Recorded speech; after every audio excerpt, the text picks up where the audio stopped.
One of the most memorable things to me about Harvard is the passion of its students.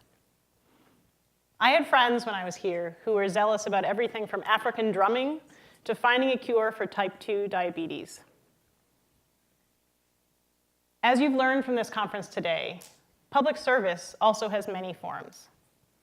And for me, it's about environmental sustainability. As you think about how, and indeed whether, to incorporate your interest in public service in your career, I'd like to challenge the notion that you have to choose between a career that either does or does not incorporate that interest. My big idea today is that you don't have to work in the public service sector to do social good. And while I'm extremely supportive of a career in the public service sector, my goal today is to embolden you to strive to meet that passion regardless of the career path that you take. To illustrate that there are many paths to doing public service, I'll give 3 examples from my own experience. The first in academia, the second in a for-profit company, and the third in a mission-driven organization. With addressing climate change center of mind, when I was a senior, I thought about how I could further this idea. I had greatly enjoyed my undergraduate research experience with Professor David Liu and then graduate student Kevin Esfelt. It was their mentorship that showed me and taught me to really be bold and pursue challenges that were important to society. With Kevin, I worked on a project that was towards developing a gene therapy to prevent HIV infection. And our work won me a Hoops Thesis Prize as a result. This research gave me the confidence to tackle renewable energy, which I viewed as extremely important for our environmental sustainability. So after Harvard, I spent 6 years at UC Berkeley, earning my PhD in chemical biology. While I was firmly in academia, I felt comfort in knowing that if I were to find solutions to this technological challenge, that would further the renewable energy revolution that we so desperately needed. In this way, by aligning my doctoral work in my PhD with the direction of travel that I wanted to see the world move in, academia served as a good route for public service. While I was working on the right problem in graduate school, I discovered over the course of my PhD that I no longer enjoyed the means. I left Berkeley feeling exhausted of academia and quite confused. What I wanted to work on, climate change, hadn't changed at all. But I no longer knew how I wanted to work on that problem. In fact, I had no idea how to even describe my dream job at the time, let alone find it. So it became evident to me that I needed to develop new skills and knowledge so that I knew how to do more than pipette DNA and grow E. coli.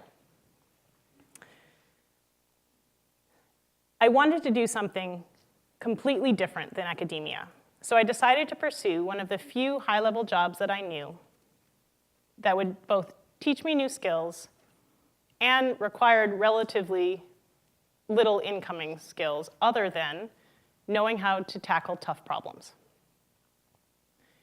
I had no doubt in my mind that management consultancy was not the end career I was looking for. But I did see it as an avenue to learn something about business and to help develop skills that I thought I could apply in the future more directly towards sustainability. When I thought about the transition to a large for-profit company, I felt really nervous because while there was some work at the company on sustainability, it was far from being the central focus. And given the urgency of climate change, I wondered, could I really afford to spend my time at a place where my passion was on the periphery?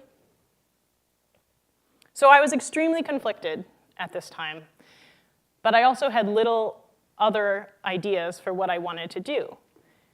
And I felt that consultancy sounded like an exciting proposition that would also give me solid footing for whatever would come next.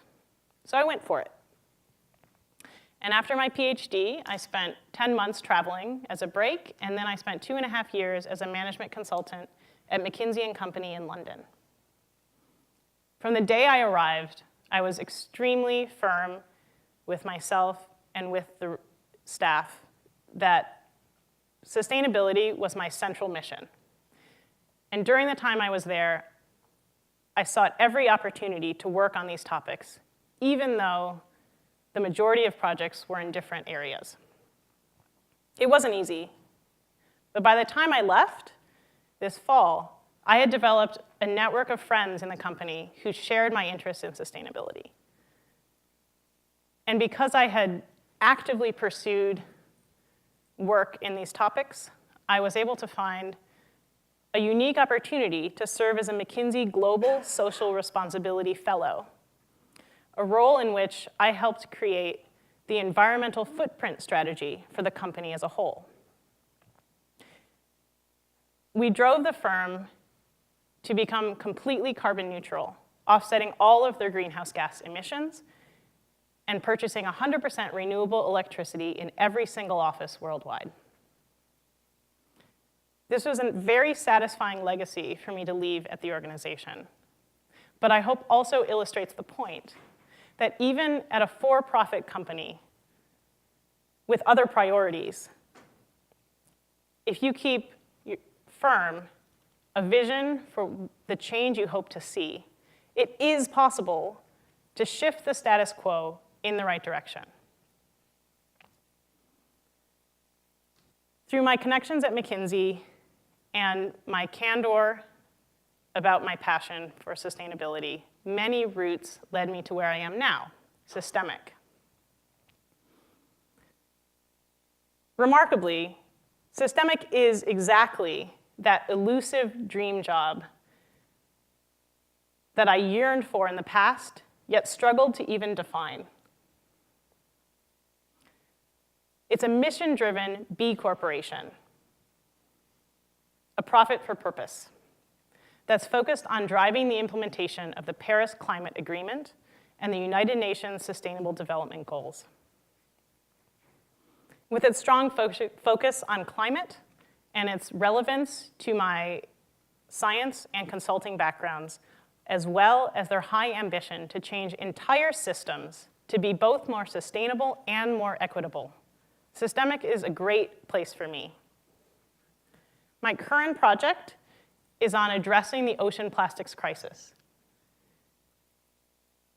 Can you flip the slide? As you can see from the horrific beach in the photo above, which is a place in Indonesia I visited in October, it is indeed a crisis.